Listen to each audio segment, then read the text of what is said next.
अष्टांग योग सिद्ध करने से भी जो आज तक नहीं हुई, ऐसी परिपूर्णता की अनुभूति आपकी उपस्थिति से हो गई।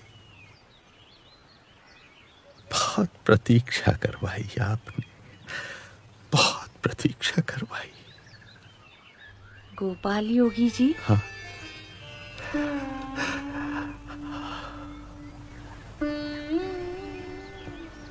आप मेरे साथ मेरे आश्रम में ही रह जाइए प्रभु। आप जैसे निर्मल अंतर के मुमुक्षु के साथ रहने के लिए और आपसे अष्टांग योग की शिक्षा पाने के लिए ही तो मैं यहाँ आया हूँ।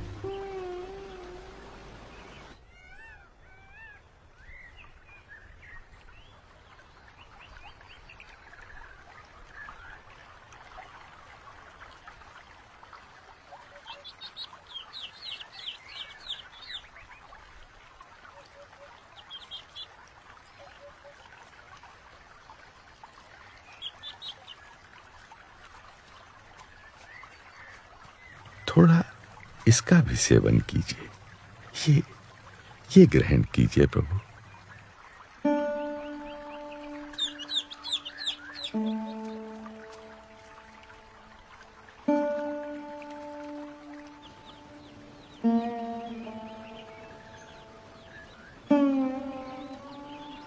सर्वप्रथम कुछ ग्रंथों के अभ्यास से आपका प्रशिक्षण आरंभ होगा। जी।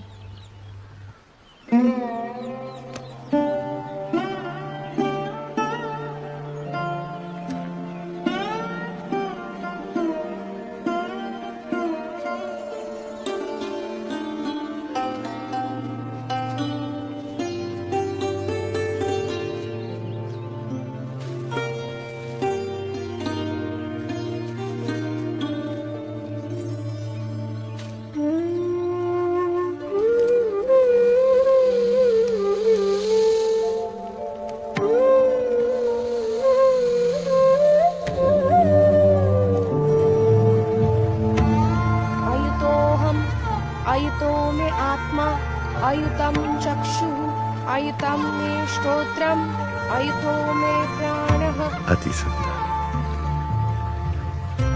आयुतो मे अपानः, आयुतो मे व्यानः, आयुतोऽहं सर्वः।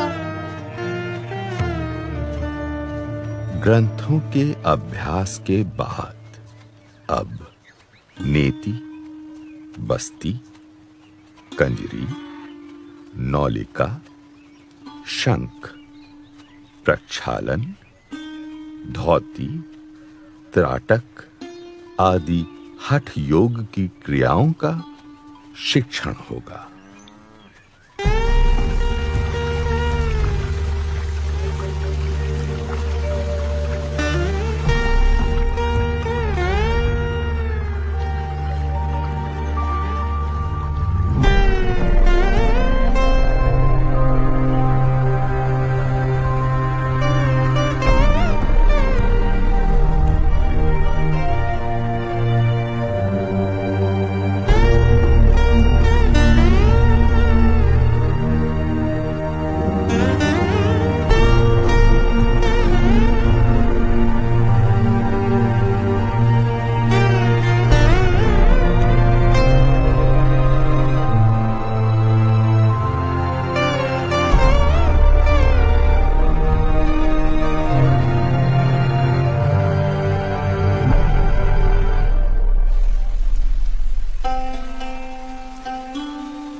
हठ योग के पश्चात अब एक एक करके यम, नियम, आसन, प्राणायाम, प्रत्याहार, धारणा, ध्यान और समाधि, उन सब अष्टांग योग के अंग आपको सिद्ध करने होंगे।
गोपाल योगी जी, मुझे समाधि की अवस्था तक अष्टांग योग का प्रशिक्षण देने के लिए धन्यवाद।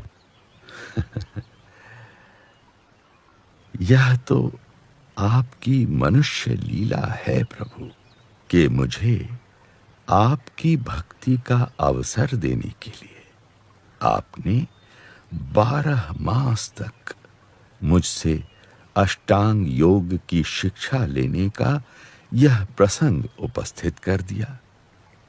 अन्यथा आपके योग से परे और कोई योग ही नहीं है प्रभु। आप तो सर्वोच्च साध्य ऐसे परमात्मा है।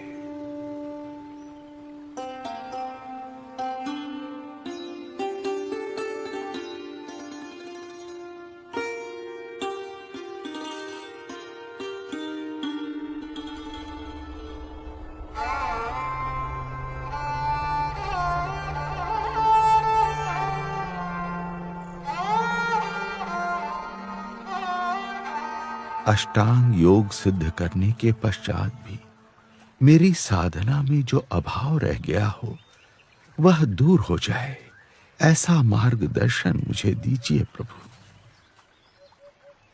अष्टांग योग का फल निर्विकल्प समाधि की स्थिति है, पर माया के प्रभाव से उस स्थिति में भी बाधाएं आ सकती हैं।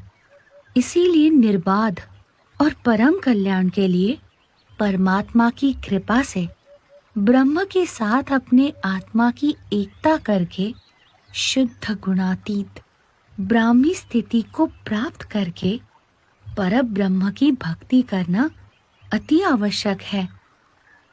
वही उत्तम निर्विकल्प निश्चय की स्थिति है और वही सर्वोच्च कल्याण है। आपने अतिशय कृपा करके मुझे ऐसे दुर्लभ और नवीनतम दर्शन का प्रशिक्षण दिया है प्रभु। मेरे अंतर में आप ही का स्वरूप स्थित हो गया है नीलकंठ वर्णी। मुझे देह भाव की विस्मृति हो रही है। आपकी कृपा से मैं कृतकृत्य हूं। नीलकंठ वर्णी।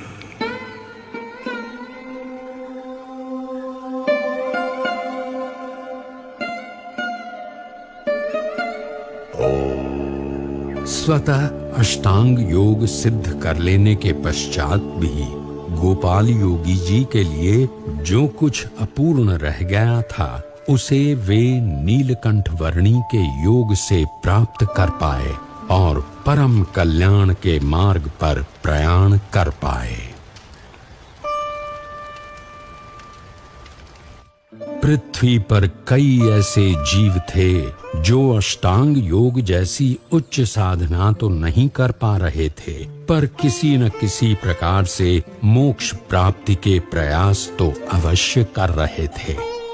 नीलकंठ वर्णी चाहते थे कि हरेक जीव आत्यंतिक मोक्ष की परिभाषा से अवगत हो और परम कल्याण को प्राप्त हो। इसी उद्देश्य की पूर्ति के लिए पश्चिम दिशा में जाकर बसने के संकल्प के साथ नीलकंठ वर्णी